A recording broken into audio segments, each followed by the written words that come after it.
औज़ुबिल्लाहिमिनश्शैतानिर्रजीम बिस्मिल्लाहिर्रहमानिर्रहीम। अस्सलाम वालेकुम। आप देख रहे हैं उर्दू एस्ट्रोलॉजी और मैं हूँ एस्ट्रोलॉजर अलमास यूनुस। आज की वीडियो में हम लोग डिस्कस करेंगे पाकिस्तान और इंडिया के दरमियान खेले जाने वाले मैच की। आज का मैच जो कि बड़ा ही ज़बरदस्त मैच है और यहाँ पर हम तफसील के साथ मैच के बारे में इल्म नजूम की रोशनी में देखेंगे कि कौन ये मैच जीतेगा। सबसे पहले मैं आपको थोड़ा सा इनके बारे में बताती चलूँ। अब तक टोटल पाकिस्तान और इंडिया के दरमियान 12 मैच खेले जा चुके हैं, जिनमें से 8 मैच इंडिया ने जीते हैं, जबकि 3 मैच पाकिस्तान ने जीते हैं और 1 मैच टाई हुआ था। यहाँ अगर पिछले मैच की बात की जाए तो लास्ट वर्ल्ड कप में मोहम्मद रिजवान और बाबर आजम की जोड़ी ने एक कामयाब फतह हासिल की थी। और अगर पाकिस्तान टीम की बात की जाए तो इस वक्त पाकिस्तानी टीम के लिए ये मैच खेलना और जीतना बहुत ज़रूरी है। अगर पाकिस्तान की टीम T20 वर्ल्ड कप 2024 के सुपर 8 मरहले के लिए क्वालिफाई नहीं करती तो पाकिस्तान क्रिकेट टीम को T20 वर्ल्ड कप 2026 में क्वालिफाई करने के लिए क्वालिफाइंग राउंड खेलना पड़ेगा। तो इसलिए पाकिस्तान के लिए ये मैच जीतना बहुत ही ज़्यादा ज़रूरी हो चुका है।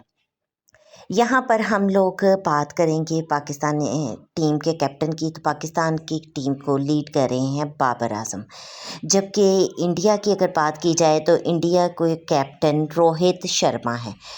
एक्सपेक्टेड प्लेइंग 11 की बात की जाए तो पाकिस्तान में हमारे पास साइम अयूब, मोहम्मद रिजवान, बाबर आजम, उस्मान खान, फ़खर जमान, शादाब खान, इमाद वसीम, नसीम शाह, शाहीन अफरीदी, मोहम्मद आमिर और हारिस रऊफ़ शामिल हैं।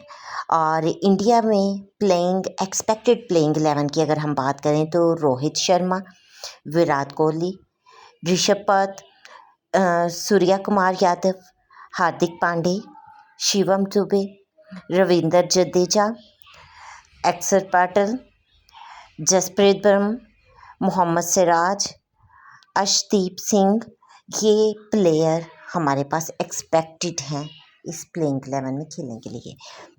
इंडिया की टीम की अगर बात की जाए तो इंडिया बहुत ही एनर्जेटिकली इस मैच को खेलेगी और उनका आगाज़ काफ़ी ज़्यादा अच्छा साबित हो सकता है और वो बहुत क्विक और एनर्जेटिक डिसीजन लेंगे।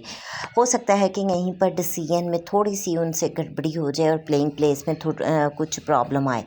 जबकि पाकिस्तान की बात की जाए तो पाकिस्तान इस वक्त बहुत ज़्यादा प्रेशर लेकर खेलेगा और इस प्रेशर की वजह से पाकिस्तान के लिए क्विक डिसीजन लेना बहुत ही ज़्यादा मुझे मुनासिब नज़र नहीं आ रहा। इल्म नजूम की रूह से मुझे लगता है कि पाकिस्तान बेशुमार गलतियां कर सकता है।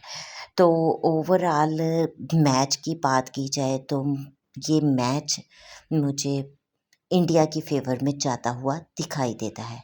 बाकी अपनी फेवरेट टीम के लिए दुआ कर रहें, बेशक दुआ तकदीर बदलती है। इसके साथ ही मुझे इजाज़त दें। अल्लाह हाफिज़।